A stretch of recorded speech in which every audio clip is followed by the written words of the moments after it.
কিয়ামতের দিন নিজেই বলবেন, হে দুনিয়ার মানুষেরা, আমি রব্বুল আলামিন পৃথিবীর জমিনে ক্ষুধার্ত ছিলাম, আমাকে কেন খাদ্য দেওয়া হয় নাই? আমি পিপাসার্ত ছিলাম, আমাকে কেন পানি দেওয়া হয় নাই? আমি নিঃস্ব হয়ে গিয়েছিলাম, আমাকে কেন সাহায্য করা হয় নাই? তখন হাসরবাসীরা বলবে, আল্লাহ, আপনি কি পানি খান, আপনি কি খাদ্য খান, আপনি কি পোশাক পরেন, আপনি কি নিঃস্ব হয়ে যান, আপনার কি টাকা পয়সা কি প্রয়োজন? তখন রব্বুল আলামিন হাসরবাসীদেরকে ডাক দিয়ে বলবে, রে হাসরবাসীরা, তোমরা কি জীবনে চোখ দিয়ে কোরআনে পড়ো নাই?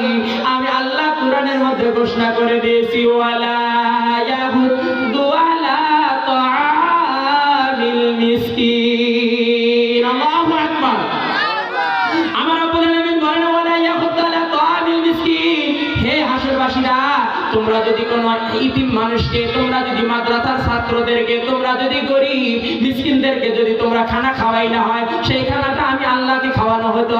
তোমরা যদি কোনো ইতিম মিসকিনকে তোমরা যদি একটা পোশাক দিলে হয়, সেটা আমি আল্লাহকে দেওয়া হইলে হয়। তোমরা যদি কোনো ইতিম মিসকিনকে তোমরা যদি 10টা টাকা দিয়ে সাহায্য করলে হয়, তাহলে সেই টাকাটা আমি আল্লাহ রাব্বুল আলামিনকে দেওয়া হইলে হয়। আজকে আমি রব্বুল আলামিন এই হাসরের মাঠে তোমাদেরকে সম্মান দিয়া আমি আল্লাহর জান্নাত পাঠিয়ে দিতাম রে বান্দা।